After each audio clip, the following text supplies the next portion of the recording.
तो last time जो हमने लेक्चर लिया था फिलहाल उसके अंदर डिस्कस कर रहे थे डिफरेंट डिग्रीज ऑफ एडजेक्टिव्स। ठीक है, मीन्स एडजेक्टिव की डिफरेंट डिग्रीज क्या होती हैं, जैसे पॉजिटिव हो गया, कंपेरेटिव हो गया, सुपरलेटिव हो गया, और इनको लेकर हमारे एग्जाम में किस तरीके से क्वेश्चन पूछे जाते हैं। साथ ही साथ अगर कभी आपको इनको यूज़ करना पड़ जाए सेंटेंस में तो क्या क्या सावधानी बरतनी है, इन सबको ही डिस्कस कर रहे थे।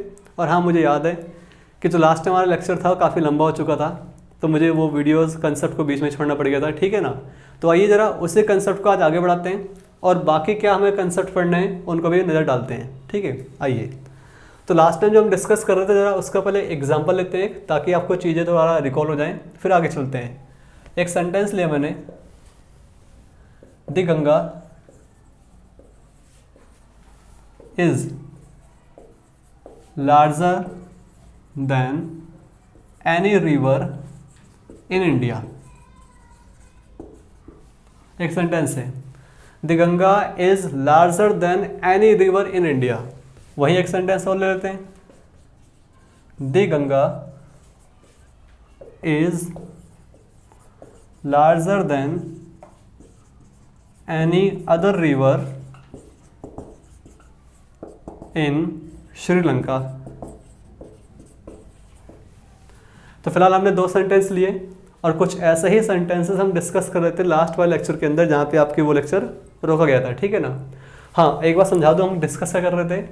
हम डिस्कस ये कर रहे थे भाई कि नो के बाद और एनी के बाद हमें कब अदर का यूज़ करना है, कब अदर का यूज़ नहीं करना। सिंपल सी बात है, चाहे आपकी वो डिग्री पॉजिटिव हो और चाहे वो डिग्री आपकी कंपेरेटिव हो, दोनों के अंदर ही हमारे ग्रुप होते हैं, वो डिफरेंट ग्रुप्स होते हैं। ठीक है ना। तो जब भी कभी आपको एनी और नो के साथ में दूसरा ग्रुप क्रिएट करने की जरूरत पड़ जाए, मीन्स क्रिएट करना पड़े, तो वहाँ पर आप अदर का यूज़ करना। अगर बाई चांस बाई डिफ़ॉल्ट पहले से ही आपको दूसरा ग्रुप दिया गया फिर अदर का यूज़ नहीं किया जाएगा। कैसे? ये दो सेंटेंसेस जरा इनके माध्यम से समझते हैं। हम कह रहे हैं भाई the Ganga is larger than any river in India. अब एनी रिवर इन इंडिया का मतलब क्या हुआ? ऑल द रिवर्स, भारत की सारी नदियाँ। तो फिलहाल गंगा जो है उन ऑल में शामिल है, गंगा भी उस ऑल का पार्ट है। अब सिंपल सी बात है, कंपेरेटिव डिग्री यूज़ कर लिया हमने। कंपेरेटिव डिग्री को यूज़ करते हैं तो डिफरेंट ग्रुप्स के अंदर कंपेरिजन करने के लिए, लेकिन जिससे हम गंगा का जिससे कंपेरिजन कर रहे हैं उस ग्रुप के अंदर गंगा तो खुद शामिल है, तो गंगा को पहले उससे एक्सक्लूड करना पड़ेगा। क्या करना पड़ेगा फिर वहाँ पे? एनी अदर रिवर, क्योंकि गंगा खुद क्या है? एनी रिवर इन इंडिया का पार्ट है। ठीक है, लेकिन नीचे वाले सेंटेंस पे आ जाओ, the Ganga is larger then any other river in Sri Lanka. अब हमने यहाँ पे कंट्री ही चेंज कर दी। अब हम सभी जानते हैं भाई श्रीलंका एक अलग कंट्री है, गंगा श्रीलंका के अंदर नहीं है, वो कहाँ पर है? इंडिया में है। तो मीन्स बाय डिफॉल्ट पहले से ही दूसरा ग्रुप है यहाँ पे। इसका कंपेरिजन गंगा से कर रहे हैं कि जो गंगा नदी है वो श्रीलंका की सभी नदियों से ज़्यादा बड़ी है। तो श्रीलंका एक ग्रुप, गंगा इंडिया का पार्ट है दूसरा ग्रुप। हमने बेमतलब में यहाँ फिर अदर का यूज़ कर लिया, तो सिंपल बनेगा the Ganga is larger than any river in Sri Lanka. बात समझे? तो नो के साथ साथ ही साथ एनी के साथ अदर का यूज़ कब करना है? जब आपको दूसरा ग्रुप क्रिएट करना पड़ जाए। बाय डिफॉल्ट अगर वो पहले से ही क्रिएट है देन वहाँ पे आपको अदर का यूज़ नहीं करना। ठीक, अगर मान लीजिए इसी सेंटेंस थोड़ा ऐसे लिख लें, no river is larger than the Ganga in India। लीजिए, no river is larger than the Ganga in India। अब no river का मतलब क्या हुआ? सारी नदियाँ। बात कहाँ की हो रही है? इन इंडिया, भारत की। तो ये भारत की सारी नदियाँ हैं। अब इसका कंपैरिजन कर रहे हैं किससे? गंगा से। लेकिन एक बात जानते हैं, जो भारत की सारी नदियां हैं, गंगा बाय डिफॉल्ट उसके अंदर पहले से ही है, तो ग्रुप तो सेम ही हो गया। तो क्या करना पड़ेगा? इस गंगा को एक्सक्लूड करना पड़ेगा ग्रुप से बाहर। उसके लिए क्या यूज़ करोगे? अदर। अब अदर लगाने का मतलब क्या हुआ? गंगा बाहर और गंगा का छोड़, मान लीजिए गंगा ये, इसको छोड़कर बाकी जो नदियाँ बच गई, उसका कंपेरिजन उससे होगा। तो क्या बन जाएगा यहाँ पे? No other river. तो ये कुछ ऐसा बन जाएगा, no other river is larger than the Ganga in India. ठीक है ना। तो अब बात इंडिया की हो रही है, गंगा खुद ऑलरेडी पार्ट है किसका? इंडिया का। तो ग्रुप को हमें अलग करना है, दूसरा ग्रुप क्रिएट करना पड़ेगा। दूसरा ग्रुप क्रिएट करना पड़ेगा, मतलब क्या हुआ, आपको नो के साथ अदर का यूज करना पड़ेगा। एक मिनट और, अगर मान लीजिए मैं इस इंडिया को काट कर यहाँ पे इन नेपाल कर लूँ, तो इन नेपाल, तो बाय डिफॉल्ट आप सब भी जानते हो, मैं भी जानता हूँ कि गंगा जो है वो नेपाल का पार्ट नहीं है, पार्ट तो इंडिया का है। बाय डिफॉल्ट जो आपको पार्ट दिया गया दूसरा, वो दूसरा ऑलरेडी पैसा ग्रुप है, तो गंगा अलग पार्ट हो गया, नेपाल अलग पार्ट हो गया, दोनों आपस में एक दूसरे का पार्ट नहीं है। देन आपको फिर अदर नहीं लगाना, फिर अदर नहीं लगाना। तो अगर इंडिया है तो अदर का यूज़ करना, इंडिया नहीं है तो फिर क्या करना, आप नेपाल का यूज़ कर लेना, मतलब सॉरी नेपाल है तो अदर का यूज़ मत करना। बात समझे? तो ये लास्ट में डिस्कस कर रहे थे भाई कि कब आपको नो के साथ या एनी के साथ अदर का यूज़ करना है, कब नहीं करना है। ये बात समझ में आ गई। अगर मान लो मैं एक सेंटेंस और ले लूँ ऐसे ही, no language is as difficult as English.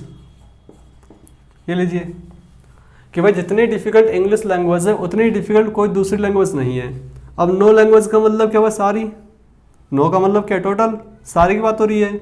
इस नो लैंग्वेज के अंदर क्या इंग्लिश शामिल है? बिल्कुल शामिल है। तो ये तो गलत हो गया। सही कैसे करोगे?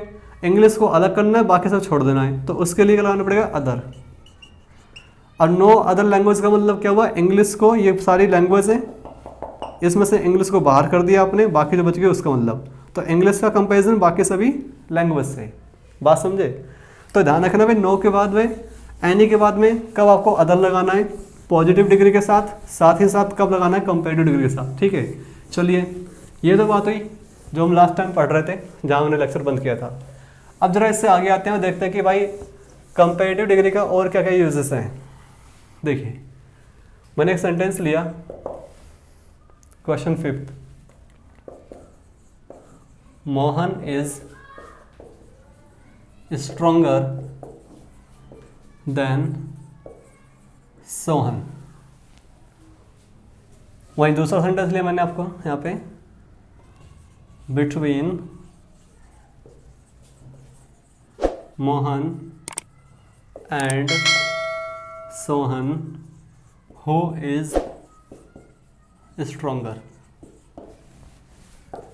एक काम करना, यहाँ पे द स्ट्रोंगर करना, मोहन इज द स्ट्रोंगर। ठीक है, आइए तो फिलहाल दो सेंटेंस लिए हमने। पहला सेंटेंस है Mohan is the stronger then Sohan, दूसरा है between Mohan and Sohan who is stronger. अब एक बात जानते हैं भाई, हमने प्रिपरेशन यूज कर ली कौन से, कंपैरिजन वाली। कंपैरिजन किसका, सोहन का। किससे कर रहे हैं, मोहन से। अब कंपैरेटिव डिग्री ये रही, लेकिन कंपैरेटिव डिग्री में आर्टिकल दा नहीं आता, तो क्या बन जाएगा, Mohan is stronger then Sohan. ये पहले भी डिस्कस कर रखा हमने कई बार कि जब भी देन का यूज करोगे इसका मतलब क्या, उस सेंटेंस में आप कंपैरिजन शो कर रहे हो। कंपैरिजन के लिए कंपैरेटिव डिग्री लगाते अगर दो चीज़ों बात हो रही हो, मोहन सोहन दो ही इंसान है, लेकिन कंपैरेटिव डिग्री के साथ में कभी भी आप दा का यूज नहीं करते। ठीक है, नीचे वाले सेंटेंस पे आ जाओ, हम कह रहे हैं बिटवीन मोहन एंड सोहन, अब बिटवीन का यूज कर लिया, हु इज स्ट्रोंगर, कौन ज़्यादा स्ट्रॉन्ग है। अब उसके लिए आप पे दो ऑप्शन है, या तो मोहन या सोहन, मतलब इन दोनों में से कोई एक है, पूछ रहे कौन है, तो सिंपल सी बात है, यहाँ किसको बता रहे हम, यहाँ बता रहे हैं ऑप्शन, यहाँ कंपैरिजन तो नहीं कर रहे, यहाँ बता रहे हैं ऑप्शन। ऑप्शन को बताने के लिए बिटवीन लगा लो, या इसको काट चाहो तो ऑफ कर लेना। ठीक है, तो जब भी आप ऑप्शन बताओगे कंपैरेटिव डिग्री के माध्यम से, तो वहाँ पे आर्टिकल दा लगता है, तो क्या बन जाएगा, between Mohan and Sohan who is the stronger. बात समझ रहे हो? ये पहले भी डिस्कस कर चुके हैं पुरानी वीडियोस में, पुराने लेक्चर में, कि जब भी आप कंपैरेटिव डिग्री को यूज़ करोगे ऑप्शन को बताने के लिए, रिलेटिव इंक्रीज एंड डिक्रीज को बताने के लिए, साथ ही साथ क्या था, मतलब और भी चीज़ें थी, तो वहाँ पर आपको आर्टिकल दा लगाना है। ठीक है, लेकिन मान लीजिए अगर आप कंपैरेटिव डिग्री का यूज़ कर रहे हैं ओनली फॉर कंपैरिजन, देन वहाँ पे आपको आर्टिकल दा का यूज़ नहीं करना है। तो जो हमारा ऊपर वाला सेंटेंस था उसमें हमने यूज़ करा किसके लिए, ओनली फॉर कंपैरिजन, आर्टिकल दा काटना पड़ गया। नीचे वाले सेंटेंस में हमने यूज़ करा किसके लिए, ऑप्शन के लिए, इसलिए दा लगाना पड़ेगा। बात समझे? एक और देखिए, मैं कह रहा हूँ विच इज इजियर, हिंदी और इंग्लिश। लीजिए, विच इज इजियर, ईजी कौन है, मतलब हिंदी लैंग्वेज ज़्यादा ईजी है या इंग्लिश। अब यहाँ देखो ऑप्शन आ गया आप पे, ये ऑप्शन शो कर रहा है, ठीक है ना। और का मतलब क्या हुआ, conjunction of alternatives means option show कर रहा है हिंदी या इंग्लिश, इन दोनों में से कौन सी ज़्यादा ईजी है। अब ये हो गया कंपेरेटिव डिग्री। लेकिन आइए पता हमने क्या डिस्कस करा कि आर्टिकल द लगाना है, तो क्या बन जाएगा, which is the easier, Hindi और इंग्लिश, कि हिंदी और इंग्लिश में से कौन सी सबसे ज़्यादा ईजी है। बात क्लियर, ये समझ में आ गया। चलो अब जरा एक सेंटेंस और देखना। एक सेंटेंस है, the higher you go in the atmosphere,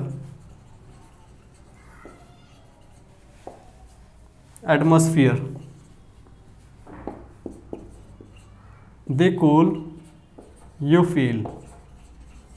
लीजिए फिलहाल ये सेंटेंस में हमारे एग्जाम में कई बार आया हुआ है, जरा इसको समझ लेते हैं साथ ही साथ कि हमने ये तो पढ़ लिया भाई कंपेरेटिव डिग्री को यूज़ कर लेते हैं किस चीज़ के लिए, ऑप्शन को बताने के लिए। लेकिन अब हम यूज़ कर रहे हैं कंपेरेटिव डिग्री को किस चीज़ के लिए, रिलेटिव चेंज को बताने के लिए। रिलेटिव इंक्रीज या डिक्रीज, रिलेटिव इंक्रीज या डिक्रीज मतलब कुछ ऐसा समझना कि जैसे कोई एक चीज़ बढ़ती है उसके साथ साथ दूसरी चीज़ भी बढ़ रही है, ये होगा रिलेटिव इंक्रीज। अगर मान लीजिए कोई चीज़ घट रही है साथ में दूसरी चीज़ भी घट रही है, ये होगा रिलेटिव डिक्रीज। मतलब उसके सापेक्ष में, उसके उसी रेशो में, उसी अनुपात में कोई काम चल रहा है साथ साथ, ठीक है ना।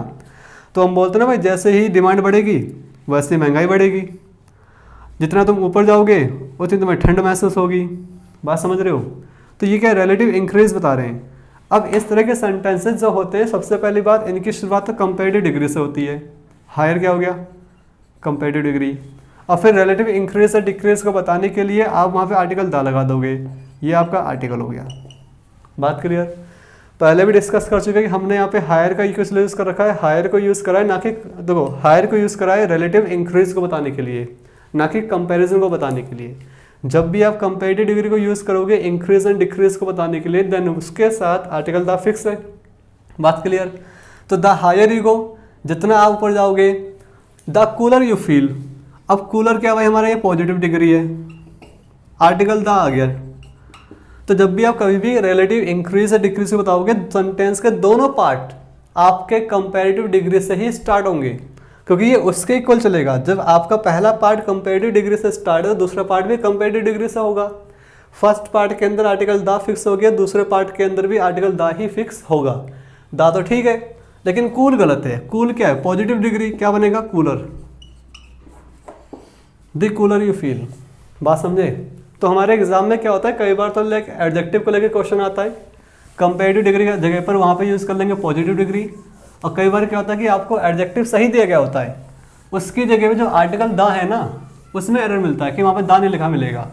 तो ध्यान रखना, इन दोनों का यूज़ करना आपको, ठीक है। Question 9, the more you sleep the less you gets. लीजिए, the more you sleep the less you gets में जितना तुम ज़्यादा सोओगे उतना ही कम तुम्हें मिलेगा। अब भाई सिंपल सी बात बोली, जितना तुम ज़्यादा सोओगे उतना कम तुम्हें मिलेगा। तो द मोर है ये तुम्हारी कंपेरेटिव डिग्री है, ठीक है। साथ में द आ गया आर्टिकल। पहले पार्ट में कोई दिक्कत नहीं है। लेस क्या है, लेस हमारी जो होती है ये पॉजिटिव डिग्री होता है। लेस, सॉरी एक बार सुनना, लिटिल हमारा पॉजिटिव डिग्री होता है, लेस कंपेरेटिव होता है और लीस्ट सुपरलेटिव होता है। फिर सुनना, लिटिल हमारा पॉजिटिव डिग्री है, लेस कंपेरेटिव है, लीस्ट सुपरलेटिव डिग्री है। अब ये जो लेस है ना हमारा, ये क्या है, ये कंपेरेटिव डिग्री है, ठीक है।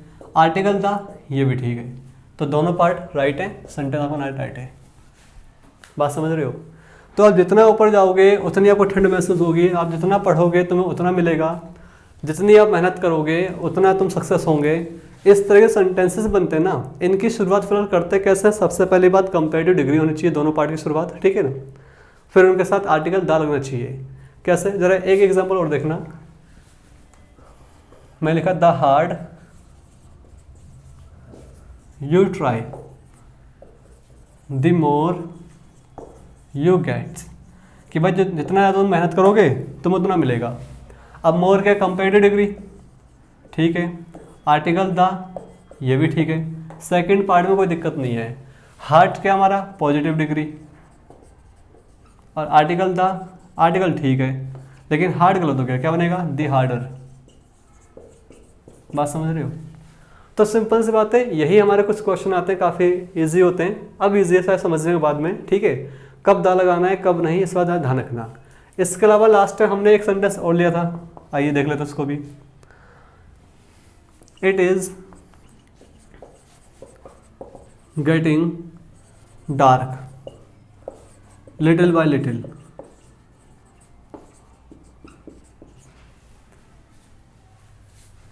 Question 12, you are getting strong day by day। देखिए, तो फिलहाल देखो लास्ट टाइम हमने डिस्कस किया था, जो हमारी कंपैरेटिव डिग्री होती है उसको हम यूज़ करते हैं कंपैरिजन के लिए, उसको हम यूज़ कर लेते हैं रिलेटिव इंक्रीज एंड डिक्रीज को बताने के लिए, साथ ही साथ कंपैरेटिव डिग्री को हम यूज़ कर लेते हैं किस चीज़ के लिए? ऑप्शन को बताने के लिए। सारी बातें डिस्कस कर चुके हैं। फिर वही हमने एक बात और पढ़ी थी, कंपैरेटिव डिग्री को हम यूज़ कर लेते हैं किस चीज़ के लिए? ग्रेजुअल चेंज को बताने के लिए। तो जो ग्रेजुअल चेंज होता है ना, उसके दो सेंटेंस ये रहे, समझिए कैसे होता है। अब एक सेंटेंस है, it is getting dark little bye little. ये जो लिटिल बाय लिटिल है, जो डे बाय डे है, ये क्या है? ये एडवर्ब है और रेट ऑफ चेंज को बता रहे हैं। Rate of change, rate of change, rate of change का मतलब क्या हुआ? जो काम हो रहा है वो काम किस दर से हो रहा है, मीन्स क्या रेट है उससे काम होने का, ठीक है ना। और काम क्या हो रहा है फिलहाल? भाई अंधेरा बढ़ रहा है। कॉन्टिन्यूअस टेंस, कॉन्टिन्यूअस टेंस को हम कब यूज़ करते हैं? ग्रेजुअल चेंज को बताने के लिए। जो आपकी एडवर्ब दे रखी है, एडवर्ब फ्रीक्वेंसी, वो भी रेट ऑफ चेंज को बता रही है, ठीक है। लेकिन उसको बताने के लिए हम यूज़ करते हैं कंपैरेटिव डिग्री। तो डार्क गलत, डार्कर क्या बनेगा? It is getting darker little bye little, means धीरे धीरे अंधेरा बढ़ रहा है। अब मान लीजिए ये बात कर रहे हैं, you are getting strong day by day, means दिन प्रतिदिन तुम होशियार, सॉरी स्ट्रॉन्ग मतलब मजबूत, ताकतवर होते जा रहे हो। तो इसका मतलब क्या हुआ? आप पहले से ही ताकतवर थे, ठीक है। अगले दिन थोड़े और हो गए, फिर और हो गए, फिर और हुए, और उससे आगे और हुए। तो ये हो क्या रहा है? आपके स्टेट में ग्रेजुअल चेंज आ रहा है। आप पहले से ताकत थे, अब और ताकतवर हो गए, और ताकतवर, फिर और ताकतवर, फिर और ताकतवर। और ताकतवर की मीनिंग क्या होती है? स्ट्रॉन्ग नहीं, स्ट्रोंगर। बात समझे? वैसे भी कॉमन सी बात है, मान लीजिए कोई चीज़ गुड है, गुड का मतलब अच्छा, और अच्छा की मीनिंग क्या होगी फिर? बेटर, और सबसे अच्छा की मीनिंग क्या होगी? बेस्ट। तो और की मीनिंग फिलहाल क्या होती है? बेटर होती है। बाय डिफ़ॉल्ट जो आपके कंपैरेटिव डिग्री होती है उसके अंदर पहले से ही और की मीनिंग होती है। तो और अच्छा, और तेज़, और बड़ा, ये सब मीनिंग है। बिगर, स्मार्टर, मोर ब्यूटीफुल, बेटर, ये सब क्या है? कंपैरेटिव डिग्री होती है। तो जो आपकी कंपैरेटिव डिग्री है वो ध्यान रखना, वो पहले से ही बाय डिफ़ॉल्ट उनके अंदर और की मीनिंग होती है, मीन्स ग्रेजुअल चेंज को बताती है वो, ठीक है। चलिए, ये तो कहानी थी फिलहाल आपके कंपैरेटिव डिग्री की। अब जरा बात कर लेते हैं किस तरीके से क्वेश्चन आते हैं हमारी सुपरलेटिव डिग्री को लेकर। He is more intelligent in his class. He is more intelligent in his class। एक और लेते हैं, question 14, Sohan is stronger than any boy in his class। देखिए फिलहाल ये दो सेंटेंस समझना। पहला है he is more intelligent in his class, दूसरा है Sohan is stronger then any boy in his class. भाई पहले वाले सेंटेंस में बात हो रही है ही की, वो ज़्यादा होशियार है। किससे कंपेयर कर रहे हैं? इन हिज क्लास। अब जो इन हिज क्लास है इसके अंदर वो ही खुद शामिल है, मीन्स जो यहाँ पे जो हमारा ग्रुप है वो तो सेम ही ग्रुप है, अलग ग्रुप तो है नहीं। ही इज मोर इंटेलिजेंट, वो बहुत होशियार है, किससे ज़्यादा? अपनी क्लास में। तो क्लास का मतलब क्लास में जितने भी, देखो ये रहा क्लास, इसमें जितने भी बच्चे होंगे वो उनमें सबसे ज़्यादा होशियार है। तो में जितने बच्चे हैं वो खुद क्लास का पार्ट है, ये पूरी क्लास है, ये बाकी सारे बच्चे हैं, अब वो खुद उसमें शामिल है। तो में जो ग्रुप है, जो कंपेरिजन हो रहा है वो सेम ग्रुप है, एक ही ग्रुप है। एक ग्रुप में कंपेरिजन और वन ये रहा, और ये बाकी सारे बच्चे, वन वर्सेस ऑल। कौन सी डिग्री? सुपरलेटिव, मोर गलत, मोस्ट और फिर आर्टिकल द आएगा, तो क्या बन जाएगा, he is the most intelligent in his class, means अपनी क्लास के अंदर वो सबसे ज़्यादा होशियार है। तो जो यहाँ कंपेरिजन चल रहा है ना वो वन वर्सेस ऑल चल रहा है। वन वर्सेस ऑल का मतलब वन ये रहा ही, इसका कंपेरिजन बाकी क्लास के सारे बच्चे। नीचे आ जाओ, नीचे हमने वही कहानी करी कि भाई जो इन हिज क्लास का मतलब क्या हुआ, उसकी क्लास। अब उसकी क्लास के अंदर वो खुद शामिल है, या तो एक काम कीजिए उसको क्लास से बाहर कर दीजिए, एक वो बन जाएगा बाकी सारे बच्चे, तो ये बन जाएगा कंपैरेटिव डिग्री। लेकिन अगर आप ग्रुप को सेम रखना चाहते हो फिर तो बनेगा आपका सुपरलेटिव डिग्री। आइए, सोहन इज स्ट्रोंगर, हमने यूज करा क्या, कंपैरेटिव डिग्री, ठीक है। देन एनी बॉय, कि सोहन जो है वो ज़्यादा स्ट्रॉन्ग है, किससे, बाकी लड़कों से, एनी बॉय मतलब किसी भी लड़के से, इन हिज क्लास। तो मान लीजिए उसकी क्लास में ये बाकी सारे लड़के हैं, ये सारे लड़के हैं, अब उसके अंदर सोहन खुद शामिल हो गया, ग्रुप तो सेम हो चुका है, तो ये गलत हो गया। या तो फिर क्या है यहाँ पे, any other boy, right answer क्या होगा, एनी अदर बॉय। तो Sohan is stronger then any other boy in his class. या फिर एक काम और कीजिए, अगर बाई चांस ग्रुप सेम रखना है तो ऐसा कर लीजिए, Sohan is the strongest in his class. अब चाहे तो बॉय लिखना इसके बाद या ना लिखना, वो ऑलरेडी पहले से अंडरस्टूड है। Sohan is the strongest boy in his class, या Sohan is the strongest in his class, ठीक है ना। तो ये तरीका आपको राइट करने का, या फिर अदर का यूज़ कीजिए, वो तरीका आपको राइट करने का है। लेकिन जो पहले लिखा हुआ था वो गलत था। और साथ ही साथ अगर मान लीजिए इसको कुछ ऐसे कन्वर्ट कर दें, Sohan is the strongest of all the other boys in his class। लीजिए, ये सेंटेंस है, Sohan is the strongest of all the other boys in his class. अब एक बात जानते हैं भाई, इसका कंपैरिजन कहाँ हो रहा है, इन हिज क्लास से। अब सुपरलेटिव डिग्री यूज कर लिए, सुपरलेटिव डिग्री के अंदर ग्रुप सेम होता है। अगर ये इसके बाद सिंपल इन हिज क्लास लिखा होता हम राइट मान लेते, लेकिन हमने अदर का यूज कर लिया।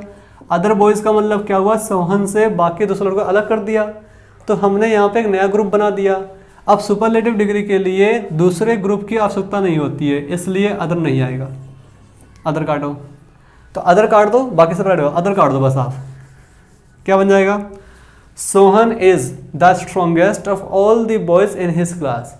तो मैंने आपसे बताया था ना पहले भी कि जो पॉजिटिव डिग्री होती है या फिर कंपैरेटिव डिग्री होती है, इसके लिए आपको दो डिफरेंट ग्रुप्स फॉर्म करने पड़ते हैं। लेकिन जो सुपरलेटिव डिग्री होती है उसको यूज करने के लिए वो सेम ग्रुप होता है। तो जो भी आप कंपैरिजन करोगे कंपैरेटिव डिग्री के अंदर, ध्यान रखना वो कंपैरिजन फिलहाल दो डिफरेंट ग्रुप्स के बीच में होगा। पॉजिटिव डिग्री के अंदर मान लीजिए कोई चीज़ आप सिमिलरिटी शो कर रही है, डिससिमिलरिटी शो कर रहे हैं, तो वो भी आपके दो ग्रुप के अंदर होगा, डिफरेंट ग्रुप्स। सुपरलेटिव डिग्री के अंदर क्या है, अगर बाई चांस आप किसी कंपैरिजन कर रहे हो वन वर्सेस ऑल, तो ग्रुप सेम होना चाहिए। तो इसलिए सुपरलेटिव डिग्री के अंदर हम अदर का यूज़ नहीं करते, एनी के साथ और ना ही नो के साथ, ठीक है। चलिए, तो आई होप सारी बातें समझ में आ गई होंगी। अब ऐसा ही मिलता जुलता कि लास्ट टाइम हमारे क्वेश्चन पूछा गया था, जरा उस क्वेश्चन को लिख लेते हैं और फिर समझते हैं कि उसमें क्या एरर। मैंने एक सेंटेंस लिया यहाँ पे, he is a good man, I have ever या I have met so far. He is a good man I have met so far. वही एक सेंटेंस बोल लेते हैं, दिस इज कुछ भी ले लो, a costly book that I have ever read in my life. लीजिए, फिलहाल ये दो सेंटेंस है, he is a good man I have ever met so far, this is a costly book that I have ever read in my life. ठीक है, अब एक बात सुनिए, हमने कहा he is a good man. अगर ये बात केवल इतनी ही होती तब तो ठीक था, लेकिन हमने आगे एक बात और लिख दी, I have ever met so far.